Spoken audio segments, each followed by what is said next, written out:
Ibu Monik Raikers. Kebetulan ini ada Ibu Koni nih, kita bisa sama-sama gali dan kita sama-sama bisa mendapat pelajaran yang bagus. Ada apa sih Indonesia ini? Kebetulan ini pelajaran Pancasila hari ini, Ibu Koni. Silakan Ibu Koni. Selamat malam Pak Zang, selamat malam semuanya, selamat malam Pak Jenderal, selamat malam Indonesia dari seluruh dunia nih kayaknya kumpul. Iya, semua kumpul ini. Saya tuh izinkan pertama saya mau komplain dulu nih, judulnya ngeri banget sih Pak Zang. Aduh, nggak semua Indonesia dukung Hamas juga gitu. Ini kayak dari judulnya aja sudah bikin mau pingsan.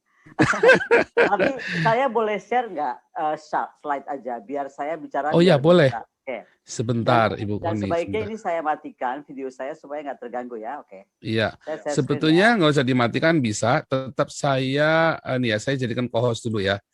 Jangan, aku malah pusing kalau gitu-gitu. Udah deh, nggak apa-apa itu mati aja. Supaya bisa share ya, supaya bisa share screen ya. Oke, bisa. Betul, ya, aku biar cepat aja. Aku coba share screen, oke.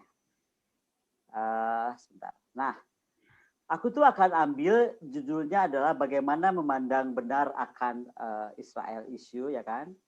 Dan mendamaikan Timur Tengah. Pertanyaannya adalah mungkinkah gitu. Oke. Nah, saya cuma mau memberi sedikit CV tentang saya, bahwa saya kebetulan pernah berkesempatan menjadi Senior Research Fellow di Institute of National Security Studies Tel Aviv. Saya mau begini, saya tuh punya keterbatasan, ilmu saya ataupun pengalaman saya. Sehingga karena ilmu saya dan pengalaman saya yang terbatas tersebut, saya akan membatasi bagaimana saya melihat standing point-nya. Saya melihat dari isu sudut pandang geostrategis dan kedaulatan Israel. Karena bagaimanapun dia negara berdaulat. Kemudian saya ingin melihat isu ini dari sisi bangsa pilihan Tuhan. Kemudian dari usaha perdamaian dan langkah yang dilakukan oleh Israel. Dan kemudian apa sih jalan keluar diplomatik yang harus dilakukan Indonesia, yang tadi menurut Pak Zang adalah beda banget nih negara berkembang dengan negara maju gitu kan. Saya mau sekilas aja bahwa Israel itu sudah lama dikenal sebagai tanah suci kelahiran orang Yahudi. Di sana lahirlah kitab-kitab suci segala macam dari Judaism, Samaria, Kristen, Islam, Druze, dan lain-lain. Kemudian bagaimana pengadopsian Kristen oleh Kaisar Romawi pada abad 4, bagaimana Yunani Romawi bertahan sampai abad 7, bagaimana kemudian kerajaan Muslim sampai selama 6 abad kan. Kemudian bagaimana periode tentara salib. Ini semua saya harus gambarkan, termasuk bagaimana setelah 1516 sebagai bagian dari Kekaisaran Ottoman hingga penaklukan Inggris. Nah, intinya adalah nasionalis Arab Israel itu mengklaim atas hak wilayah Ottoman dan berusaha mencegah migrasi Yahudi ke Palestina, menyebabkan meningkatnya ketegangan Arab Yahudi, dan kemudian 48 diikuti oleh eksodus Yahudi dari negara-negara Arab Muslim ke Israel. Nah, kalau kita lihat, ada yang banyak mempertentangkan tentang nama Israel sendiri, tapi ini sudah jelas-jelas tanda tangan oleh Presiden Harry Truman, bagaimana nama tersebut dipilih menjadi the State of Israel gitu kan di tahun 1948 14 Mei. Nah, kalau kita mau lihat cepat juga dari 1881 sampai ke kemarin nih, misalnya Trump declare Jerusalem Capital of Israel 2017, memang sudah terjadi banyak keriuhan. Tapi kalau saya mau melihat misalnya apa yang saya beri tanda kuning ini ya, bahwa kitab suci telah menjanjikan itu adalah satu hal lagi. Nah, saya juga mau secara cepat aja bahas bahwa tahun 48 itu perang Arab Israel, kemudian operasi pembalasan yang dilakukan pasukan pertahanan Israel di tahun 50 sampai 60-an, itu kan atas serangan Fedayeen juga di mana giliran Arab menyusup dari Suriah. Kemudian krisis Suez Oktober, serangan militer ke Mesir oleh Inggris, kemudian perang 6 hari yang sangat terkenal atau Yom Kippur, di mana di dalam inilah sebenarnya menurut saya menjadi kontroversi gitu. Banyak hal menganggap bahwa Israel itu mengokupasi. Kalau saya melihatnya lah dia negara baru lahir di serbu negara tetangga, kemudian menang perang, kemudian dia menjadi luas. Ya rasa-rasanya bukan salahnya Israel gitu kan. Kenapa juga dia diperangin? Itu kalau dari pandangan saya. Ada banyak war of attrition, kemudian pemberontakan Palestina di Lebanon, kemudian tahun 78 Israel meluncurkan operasi Litani. Ketika itu invasi ke Lebanon ini dilakukan untuk mengusir pasukan PLO dari wilayah tersebut. Nah, 6 Juni 82 IDF menyerbu Lebanon Selatan. Ini juga untuk mengusir PLO waktu itu. Nah, yang paling kita catat adalah Yom Kippur War ya. Karena ini juga menjadi perang yang dianggap suci. Kenapa? Karena ini terjadi juga di bulan Ramadan. Dan dikenal sebagai perang Arab Israel yang terjadi hingga 6 Oktober hingga 25 Oktober.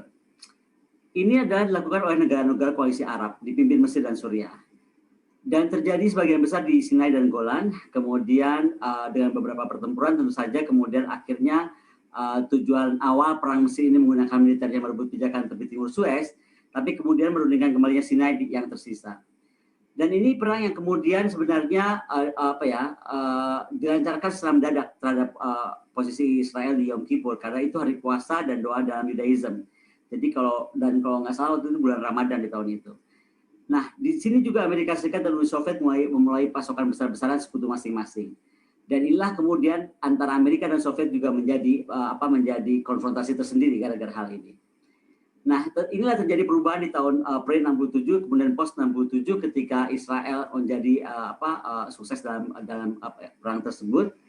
Nah, dari 162 ada 160 negara dari 193 negara yang anggota PBB mengakui Israel, 31 yang tidak. Dan implikasi perang Yom Kippur ini adalah yang paling memiliki implikasi paling luas karena kemudian perang ini membuat Israel juga pertama menyadari apapun pencapaian dia, ya kan, tidak ada jaminan Israel itu mampu mendominasi negara Arab, ya kan. Kemudian Mesir menjauh dari Uni Soviet dan akhirnya meninggalkan pengaruh Uni Soviet sepenuhnya. Intinya ini juga membuka jalan bagi proses Camp David. Ini banyak saya nggak akan bacakan satu-satu, tapi konflik Lebanon, Al-Aqsa Intifada, perang Lebanon lagi musim panas, perang Gaza Desember, Operation Pillar of Defense, kemudian Operation Protective Edge di bulan Juli sampai Agustus 2014. Kalau mau dilihat memang rata-rata itu memang selalu Israel itu dimulai diganggu dulu lah oleh kelompok teroris dari sebuah titik yang bagaimanapun buat Israel kedaulatan itu adalah segala-galanya, pasti dia serang balik gitu. Dan kalau kita lihat Moshe Dayan itu dari dulu sudah bilang bahwa doktrin Israel itu yang paling kuat adalah kalau diserang bertindak seperti anjing gila. Jadi kalau diserang satu ya dia akan serang balik karena dia tuh negaranya kecil banget gitu ya. Nah, tapi bicara Israel itu juga kita mesti lihat ada efek Iran gitu loh. Nah, kita kalau bicara efek Iran, kita lihat Trump, Eropa dan UEA gitu ya. Arab Saudi ini kan berusaha mendapatkan dukungan internasional untuk membangun koalisi anti Iran. Nah, kemudian juga bagaimana dari negara Eropa, dari Amerika, dari Prancis dan Inggris gitu. Logika utamanya bahwa Iran telah memperluas pengaruhnya di kawasan ini dan bagaimanapun sahabat-sahabat Iran, Hizbullah, Hasad, Asabi dan Houthi memperkuat posisi Iran di Suriah. Dan Irak yang nyaman menciptakan struktur politik baru di dunia Arab. Pergeseran ini mengubah perimbangan kekuatan wilayah tersebut dan mengkhawatirkan bagi Arab Saudi dan Israel. Jadi sebenarnya Trump memberikan nafas baru dalam upaya Arab Saudi dan Israel menghadapi Iran. Iran yang nggak puas dengan krisis regional berlangsung, sering merasa terancam oleh kekacauan Timur Tengah. Bagi Iran, konflik regional yang berkembang ini membawa ancaman langsung ke perbatasannya dengan Irak dan Afghanistan. Maka Teheran juga nggak buta ketika melihat ancaman yang ditimbulkan koalisi anti-Iran di wilayah tersebut. Teheran kemudian mengatasi ancaman melalui kebijakan pencegahan menghindari eskalasi. Nah, coba kita lihat, Iran itu menghindari eskalasi dan bagaimana kemudian di Yaman Iran membatasi keterlibatan militer langsung dalam konflik di Suriah. Intinya Iran tuh nggak mau terjadi eskalasi besar-besaran dengan Israel. Saya bingung kalau kemudian Hamas kok berani-berani sebenarnya. Nah, pangkalan militer strategis Iran, kalau kita mau lihat Iran itu sudah kekepung banget gitu ya. Dan Teheran ini akan berhati-hati. Pertama dia akan mendorong eskalasi dengan Israel dan kekuatan Barat itu dia nggak mau. Kemudian pangkalan akan rentan karena mempertahankannya membutuhkan peralatan militer yang canggih dan Iran tidak memiliki itu. Dan ketiga, Iran yakin dapat menjaga keseimbangan kekuatan dengan cara menggunakan cara asimetris terhadap Israel. Ada structure of UAE versus Iran foreign policy ini dibuat oleh Pak Ade. Pak Ade juga hadir di dalam meeting ini. Kalau kita melihat dari sistem thinking ya, saya akan bacakan begini. Itu bermula dari Uni Emirat Arab punya national interest yang baru, kemudian mengeluarkan strategic planning mereka. Kemudian setelah persiapan, maka kemudian merancang foreign policy baru, termasuk menghasilkan deal yang memungkinkan strategic goals. Nah, Uni Arab Emirat kemudian memperkuat kondisi itu secara strategis dan dinilai melalui kesepakatan Arab yang mengeluarkan persepsi anti-Israel dan memperkuat foreign policy Iran. Iran mengeluarkan strategi diplomatik, termasuk memperkuat ketegangan diplomatik pada UAE foreign policy. Nah, ini diantisipasi dalam perencanaan ini dengan memperkuat US Strategic Foreign Policy, di mana kemudian Uni Arab Emirat juga membutuhkan Strategic Security Assurance. Dan sekali lagi ini diwujudkan dalam US Network dan lobbyan di Timur Tengah yang memitigasi diplomatik strategi Iran dan mematahkan tekanan diplomatik Iran. Jadi kalau lihat isu Israel itu nggak sesimpel kita melihat oke, ini Israel, ini Palestina, selesai. Enggak, ada faktor lain berbicara. Faktor Iran ini menjadi sangat penting gitu. Nah, Yerusalem kalau menurut Talmud ya itu adalah bagaimana ada di saya nggak usah bacakan satu-satu tapi misalnya ditulis dalam kitab Raja-Raja Daud memerintah orang Israel selama 40 tahun, Hebronia memerintah 7 tahun, dan di Yerusalem memerintah 33 tahun. Kemudian bagaimana di surat di Raja-Raja 11:42 juga berbunyi lamanya Salomo memerintah di Yerusalem atas seluruh Israel ialah 40 tahun. Intinya, kota ini dipilih Tuhan dari segala suku Israel untuk membuat namanya tinggal di sana. Dan ayat ini menambah deret panjang lamanya pemerintahan Israel yang berpusat dan ibu kota di Yerusalem. Di bawah Raja Daud sekitar 40 tahun, Salomo 40 tahun, Rehabeam 17 tahun. Nah, ada nih yang ini kontroversi nih, ini seru nih. Ini kalau menurut ilmuwan Islam Ustadz Arifin Yahya, ada dia memberi masukan lewat WA yang disebar, dan ini dibantah oleh Ulil Absar Abdallah. Saya nggak dalam konteks membahas ini karena saya bukan ahli agama. Tapi intinya, Ustadz Arifin Yahya juga melihat sesuatu hal yang berbeda misalnya. Meskipun ada yang salah memang, seperti di sini disampaikan tentang bayi suci itu kapan didirikan, dan segala macam, ada perbedaan lah. Dia merasa Masjid Al-Aqsa didirikan 70 tahun setelah Nabi Muhammad wafat. Kalau kita tahu ada juga anggapan bahwa Al-Aqsa didirikan 7 tahun setelah Nabi Muhammad wafat. Apapun itu, sengaja saya taruh di sini, saya mau menyampaikan bahwa di dalam orang Islam pun sendiri, di kaum Islam pun sendiri, ilmuwan Islam pun sendiri, melihat itu ada dari segi yang berbeda gitu. Tapi intinya, saya percaya bahwa apa yang Ustadz Arifin yang sampaikan, di Al-Quran setahu saya tidak ada satu surat pun yang memerintahkan mengambil alih Yerusalem. Sedangkan di kitab Yahudi dan Nasrani itu disebut beberapa kali bahwa Yerusalem itu tanah Israel adalah tanah yang diberikan Allah untuk mereka. Dan kenapa sebenarnya kalau menurut Ustadz Arifin Yahya, kalau ini betul Ustadz Arifin Yahya, selama ribuan tahun ini semua umat Islam itu menurutnya salah kaprah tentang Yerusalem. Ada doktrin-doktrin Palestina, ini adalah perjuangan umat Islam, padahal sesungguhnya ini perjuangan bangsa Arab, bukan perjuangan bangsa Islam gitu. Nah, saya cuma mau bahas begini aja. Kalau disebut fakta Israel sebagai bangsa pilihan Tuhan, saya cuma mau mengambil beberapa contoh. Dan sekali lagi ini saya nggak, karena waktu undangan demikian cepat, saya mengambil dari sumber yang saya terima dan saya belum sempat cek ya. Tapi intinya begini, kalau betul kita tuh percaya Israel itu sebagai bangsa pilihan Tuhan, harusnya kalau kita semangat memerangi Israel, itu nggak usah dalam paham dia tentang rebutan tanah Palestina atau Yerusalem deh gitu loh. Atau apalagi mengcorner gitu ya, dengan berita tadi yang dibahas oleh Pak Zam. Lebih baik bagaimana kita perang dari berlomba memerangi Israel dalam kemampuannya menguasai pengetahuan. Bagaimana Israel mampu menguasai teknologi. Bagaimana kemudian dia ikut mendorong kemajuan dunia. Dan itu kita nikmati. Nah, lebih baik kita perang ini. Kalau perang ini kita jadi bakal keren. Karena Indonesia kemudian akan berlomba-lomba menuju kebaikan.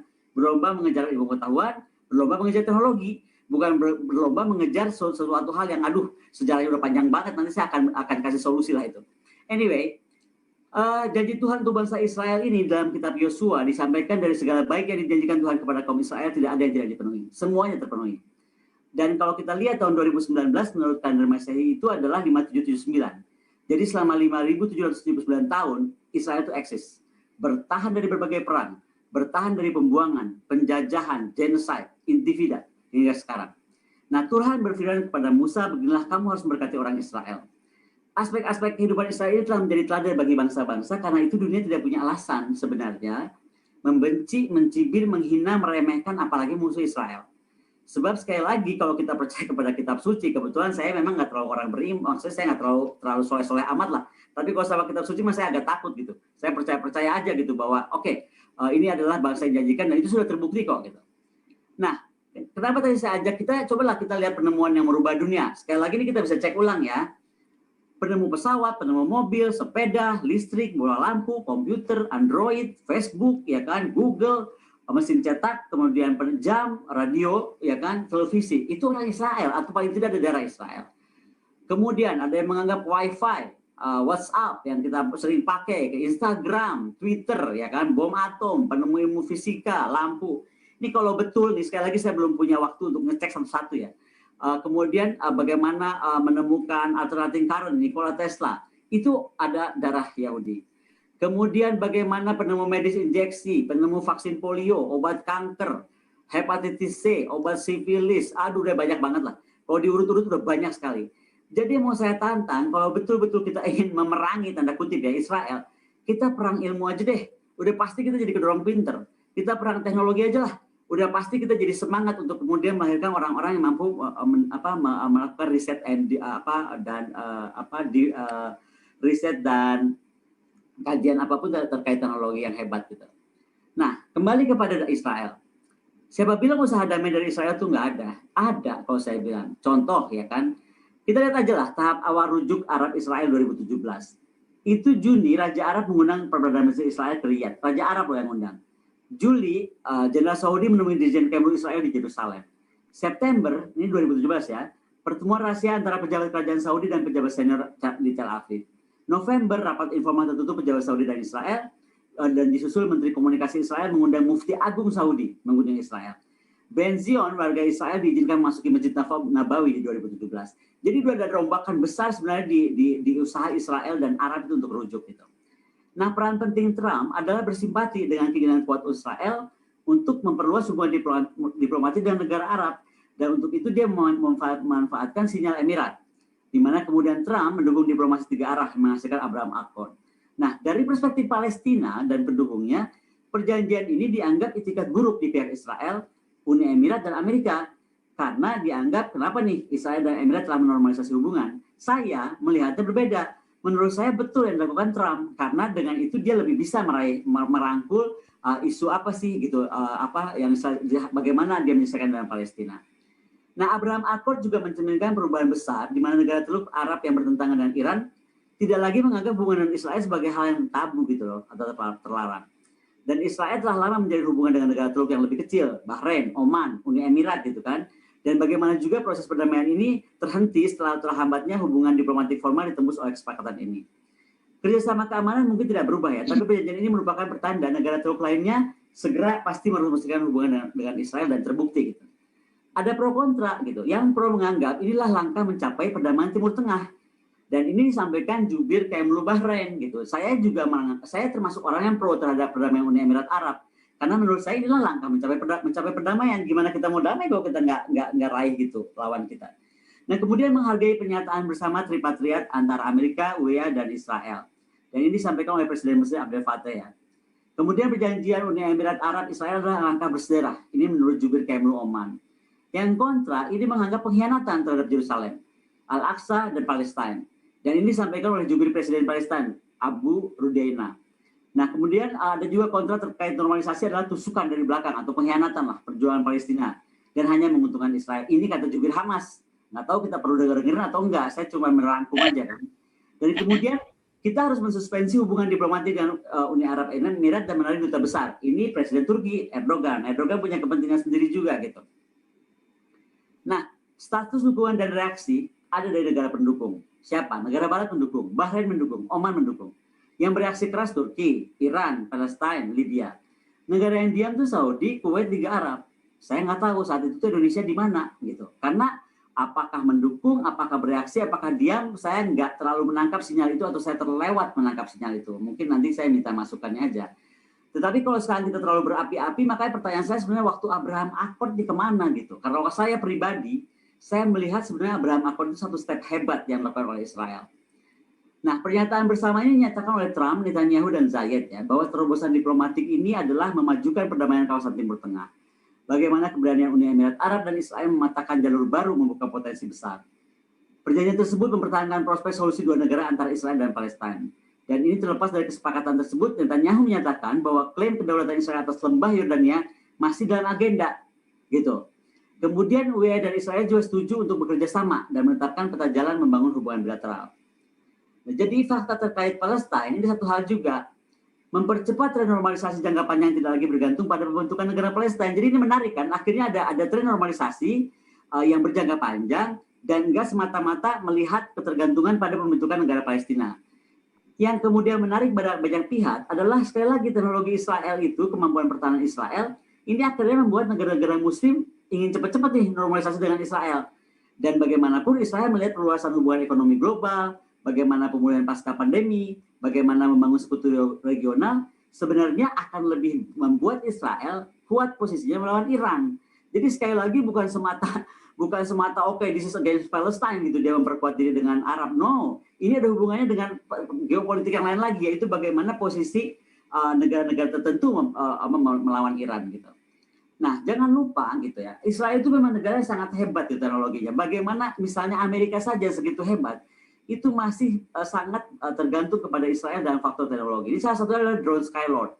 Skylord ini di mana misalnya di 8 September 2020, program R&D ini dipimpin langsung oleh Lembaga Riset Pengembangan dan Pertahanan Kementerian Pertahanan Israel dengan Kantor Dukungan Teknis Penanggulangan Terorisme di Departemen Pertahanan Amerika. Intinya adalah bagaimana diluncurkan drone Skylord ini untuk pasukan militer as khusus. Bagaimana menghasilkan sistem drone dengan imersif jarak jauh yang melindungi pasukan Amerika dari berbagai ancaman udara. Kalau ini kan 2020, saat saya di Israel dulu, saya melihat bagaimana misalnya rombongan dari Pentagon itu betul-betul melihat kita ke perbatasan Golden Heights, melihat bagaimana tank-tank Merkava dan lain-lain itu dijejer dan anti debu gitu loh. Saat itu Amerika sedang perang di Timur Tengah, jadi dia perlu bagaimana caranya Israel mampu menghindari kemacetan di kendaraan-kendaraan berat gitu. Ini saya contohkan bagaimana Amerika yang segitu hebatnya pun di R&D itu masih sangat tergantung kepada Israel. Nah, fakta Hamas adalah teroris. Kalau ini saya rasa di 2017 ya, jangankan sekarang. Ini 2017 Menteri Komunikasi Israel Ayub Tara itu sudah jelas-jelas mendukung fatwa Mufti Arab Saudi yang ketua Majelis Ulama Abdul Aziz bin Abdullah Al-Syekh yang kemudian jelas-jelas melarang perang melawan Israel. Kenapa? Karena perang yang dilakukan oleh Hamas itu memang mesti diperangi karena itu teroris. Hamas itu jelas-jelas teroris. Dan fakta Hamas adalah teroris kemudian memang melekat pada semuanya gitu loh. Makanya kemudian kalau sekarang ada yang menganggap Hamas bukan teroris, ya saya agak bingung sebenarnya. Karena jelas-jelas dari fatwa Mufti Arab Saudi aja sudah menyatakan demikian. Nah, saya mau ambil sedikit, sudah mau selesai. Tapi kita lihat apa yang nyatakan Netanyahu di Knesset ya pada fakta pertahanan Indonesia. Netanyahu itu merasa Israel selamat dari Firaun, selamat dari serangan Yunani, Roma, Spanyol, Hitler, Jerman, Holocaust, 7 negara Arab ketika Yom Kippur ya kan, selamat dari Saddam, dan makanya Netanyahu bilang kami akan terus bertahan dari musuh yang hadir. Nah, saya bingung kalau Indonesia tiba-tiba dipaksa atau memaksa kehendaknya. Karena kalau buat saya lebih baik kita beresin dulu PR di rumah kita sendiri. Si padan ligitan lepas nggak bisa kita ambil lagi gitu loh. Kemudian Timur lah, walaupun ini bisa kontroversi, ada yang bilang Timur itu memang harus terlepas ya. Tapi intinya adalah Israel itu nggak pernah kehilangan kedaulatannya dan dia nggak akan mau gitu. Jadi sekarang dan dia terbukti nggak akan bisa. Nah, coba kita bandingkan dengan tugas kita, mendingan kita beresin dulu aja lah PR kita ini gitu. Terutama juga mungkin sekarang isu Papua, tadi saya lupa masukin peta Papua. Papua kalau kita salah menghandle dalam hubungan diplomatik, menurut saya sudah bahaya gitu. Nah, sekarang terakhir nih, bagaimana membuka hubungan diplomatik Indonesia-Israel? Saya rasa harus dibuka gitu. Saya sepakat dengan Gus Dur. Terobosan diplomatik ini akan mampu memajukan perdamaian kawasan Timur Tengah. Dan sebenarnya ini akan membuktikan kemampuan ulung diplomasi dan visi berani pemimpin Indonesia abad 21. Sekali lagi saya melihatnya itu adalah kenapa mesti dimusuhin gitu. Kita nggak mungkin mendudukan sebuah satu kawan kita berantem kalau dua-duanya nggak kita ajak duduk kan, istilahnya begitu. Nah, keberanian Uni Emirat Arab dapat ditiru Presiden Jokowi. Karena sebenarnya dengan itu maka kita mampu memetakan jalur politik di Eropa dan Timur Tengah dan membuka potensi pasar kerjasama dengan beragam aspek seperti dilakukan sekarang oleh Uni Emirat gitu. Misalnya saja investasi Israel lewat lembaga dana investasi. Itu kan dibentuk antara Amerika, Israel, UEA dan Bahrain, diawali dari sektor pertanian. Kalau kita bicara sektor pertanian, Pak Jokowi juga sedang dukung tentang pertanian, pertahanan pangan. Nah, kemudian apa? Undang-undang industri pertahanan, undang-undang industri pertahanan pasal Undang-undang 16. Bagaimana kita mendukung teknologi dan industri pertahanan? Siapa lagi coba? Israel lah. Oh, Amerika aja ke Israel gitu loh. Moskow aja ke Israel. Nah, terobosan diplomatik Indonesia-Israel kalau mampu membuka hubungan diplomatik menurut saya akan justru membantu percepatan solusi damai dua negara antara Israel dan Palestina gitu. Ini slide saya terakhir. Begini ya, Indonesia itu pernah memimpin dunia dalam aspek diplomatik yang hebat. Ketika kita mampu menerapkan UNCLOS, ya kan? Bagaimana hukum laut dunia itu bisa kita robah dengan UNCLOS. Saya rasa sudah saatnya Indonesia harus kalau mau berbuat sesuatu, buatlah sejarah baru. Contohnya apa? Dudukanlah Inggris, dudukanlah Prancis gitu. Karena bagaimanapun lahirnya kawasan Israel yang sekarang jadi rebutan dan apapun itu kan dari Sykes and Picot. Bagaimana dua kolonial ini membaginya dua garis gitu, satu lu ke sana, satu lu ke sini gitu. Ya, tapi akhirnya berbuntut sampai sekarang. Bisa panjang kalau kita bahas sejarahnya karena bagaimanapun kita mesti lihat seperti Sultan Sulaiman atau Turki, dia nggak pernah menarik garis karena dia tahu kalau menarik garis daerah-daerah tersebut itu menjadi berbahaya karena banyaknya tribes di sana.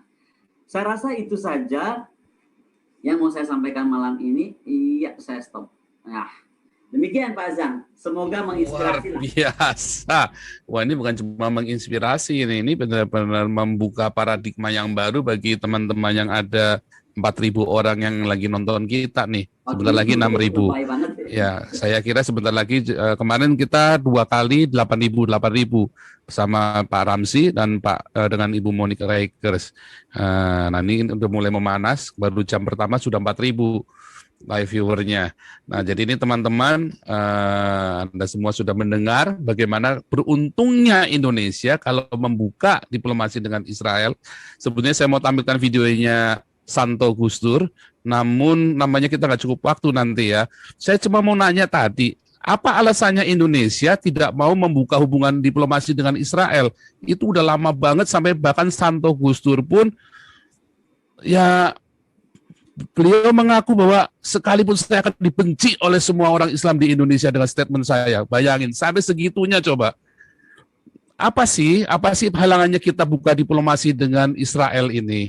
Malah kita lebih suka mendukung Palestina. Ada apa? Ya, saya kira pertanyaan sederhana. Nanti kemudian Ibu Monik akan melanjutkan. Ya, Ibu Koni, silakan. Oh, saya harus jawab nih. Okay. Iya, ini justru pertanyaannya kan heran kan kita kan. Nah, ya, itu kan aneh buat saya. Ya, sederhana aja Pak Zangnya. Saya kira Gus Dur yang sudah demikian hebat. Kebetulan saya pernah diundang Mbak Yeni Wahid untuk bicara juga. Saya rasa tuh Gus Dur tuh hebat banget ya. Dan Gus Dur sudah jelas ngomong beginilah bahasanya. Rusia atau Cina yang katanya banyak komunis pun ya kan, itu sudah dibuka hubungan diplomatik lah. Israel ini sumbernya agama, segala macam agama di sana, dari mulai agama lahir pertama lah istilahnya. Kenapa kita nggak mau? Lah kalau saya pertanyaannya adalah kalau Gus Dur saja tidak mampu, nah gimana caranya nih kita melahirkan Santo Gus Dur tadi kalau kata Pak Fauzan yang baru yang berani bicara, karena menurut saya ini tuh yang terjadi adalah ada blocking communication. Jadi satu hal masih percaya ini urusan agama banget gitu. Nah ini makanya kita mesti harus terus mendorong, menerang jelaskan bahwa isu ini bukan isu agama, terus mampu melawan propaganda yang salah. Itu aja saya kira Pak Zan. Karena Gus Dur saat menjadi presiden, saya rasa kemudian waktu itu tidak banyak pendukungnya. Mungkin saya harap sekarang kita bisa perlahan tapi pasti mendukung ini semua terjadi. Tapi sekali lagi kita dengan memahami juga situasi kebatinan masyarakat Islam Indonesia yang jelas segmentasinya lain-lain. Tadi contoh Ustadz Arifin Yahya misalnya kan menyatakan apa, tapi dibantah oleh oleh Afsar Abdallah kayak gitu-gitu. Nah, saya nggak mau terjebak sana karena saya bukan ahli agama Islam. Tapi intinya memang perjalanan kita masih panjang, Pak Zan. Kita masih mesti sabar, tapi bukan berarti nggak bisa. Tapi saya sekali lagi yakin kalau Indonesia berani membuat UNCLOS 82 yang menghebohkan dunia gitu kan, harusnya kita mampu mendudukan juga Inggris dan Prancis paling tidak. Bagaimana sih solusi untuk mendamaikan Israel? Demikian Pak. Nampaknya ada satu titik yang belum clear. Alasannya apa? Apakah cuma sekedar propaganda agama sehingga bahkan Gus Dur saja takut? Apa sedemikian hebatnya? Atau jangan-jangan ini dalam pemikiran saya, mohon maaf kalau salah, jangan-jangan memang ada kepentingan menggunakan isu Palestina ini untuk kekuasaan, atau ada dukungan-dukungan tertentu menggunakan isu Palestina, atau bahkan mungkin jangan-jangan pelaku-pelaku teror ini dibiayai sama orang Palestina sendiri nih, dananya dikirim sana, kirim sini balik. Atau ada banyak sekali konspirasi teori, walaupun saya tidak suka dengan konspirasi teori, tetapi dengan bahkan Gus Dur saja tidak mampu melakukan pengakuan terhadap Israel, walaupun ia ingin sekali, bahkan sampai walau lihat di video itu sampai meneteskan air mata ya waktu ngomong itu ya, begitu miris sekali hatinya itu. Nah ini kan ada yang aneh, Ibu Koni.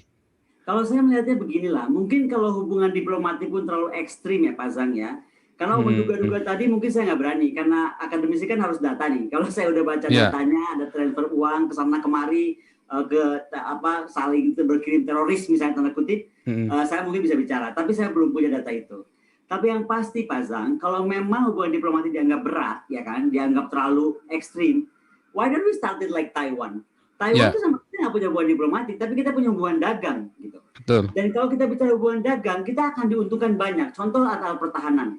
Sekarang kan kita mesti beli dari negara kedua atau ketiga, nggak bisa langsung ke Israel. Padahal kita banyak loh pakai gitu kan. Nah itu kan kita jadinya dirugikan karena kita punya harus negara penghubung. Jadi itu contoh saja bagaimana misalnya kalau tidak mau langsung ke hubungan diplomatik, start dari sesuatu yang bisa. Hubungan dagang seperti yang dilakukan oleh Taiwan. Taiwan ini sekarang udah bertahun-tahun loh Pak Zan, nggak pernah bilang dia di kantor kedutaan, tapi coba aja main-main ke kantornya, udah lebih kayak kantor kedutaan dan sudah ada di mana-mana juga gitu kantor dagangnya. Saya kira demikian Pak Zan. Oke, jadi memang namanya masih ada satu ada satu rahasia besar bagi kita semua. Apa alasannya nggak mau? Saya kira kalau alasan ini kita tidak pernah tahu selama-lamanya.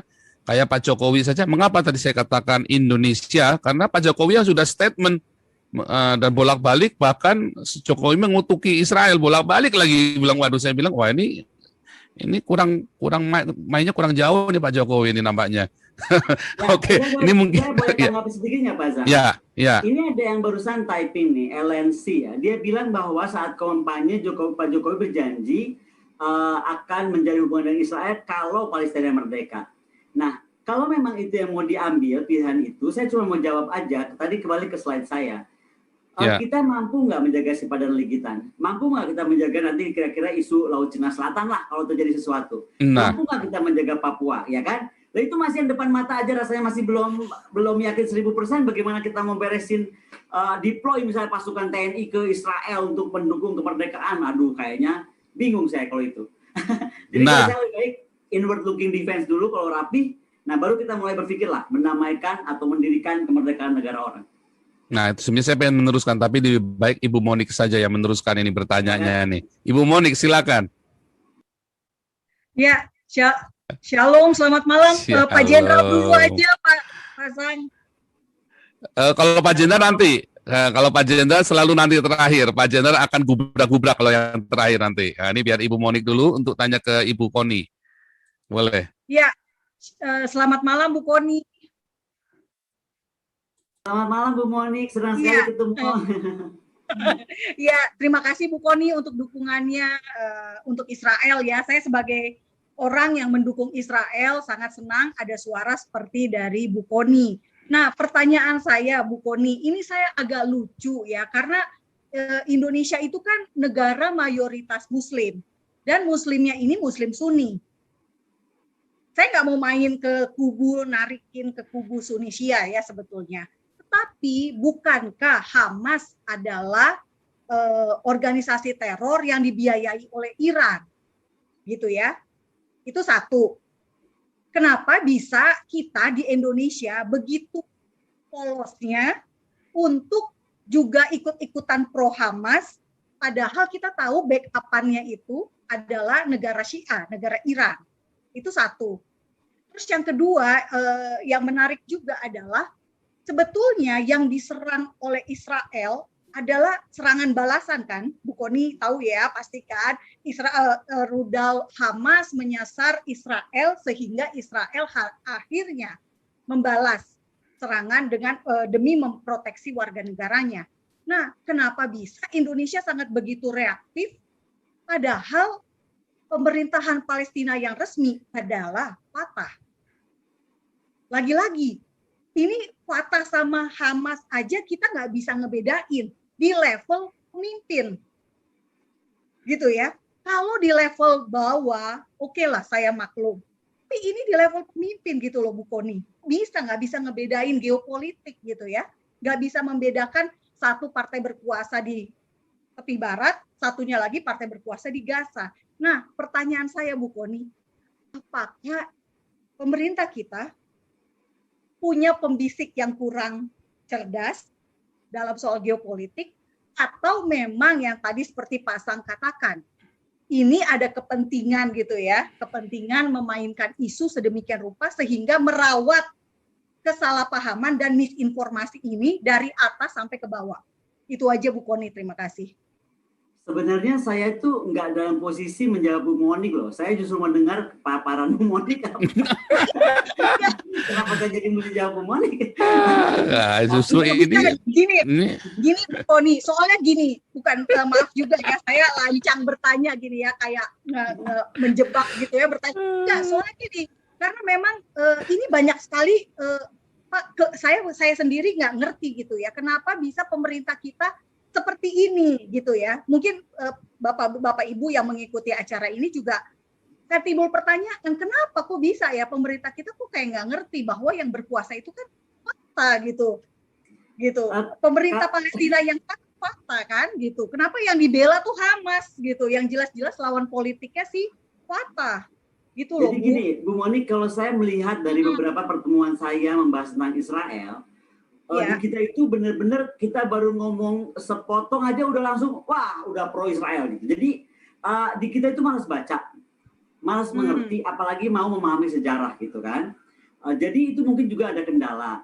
Yang kedua adalah seringkali ada anggapan Gus Dur aja, tadi juga di situ ditulis Gus Dur aja nggak jadi presiden lagi karena bela Israel. Itu kayaknya somehow di beberapa pemikiran orang tuh kayak melekat. Jadi itu Israel tuh seperti high hanging fruit, mendingan jangan disentuh lah. Kita mainnya yang low hanging fruit aja gitu. Nah, jadi kalau ditanya sama Ibu kenapa membela Hamas, menurut saya daripada kita perdebatkan itu kenapa membela Hamas, harusnya di kita ini ada semacam orang atau siapapun yang berani menerangkan begini fakta tentang Israel. Kebetulan karena saya pernah tinggal di sana, saya tahu betul orang Israel itu orang-orang yang manis-manis loh, orang baik-baik, asli. Tetapi karena dia tuh memang negaranya kecil ya kan, dari lahirnya udah dikebukin terus kiri kanan, maka kemudian dia itu sensitif sekali gitu. Contoh ya, saya saat di sana tuh ada satu IDF troops hilang, perempuan.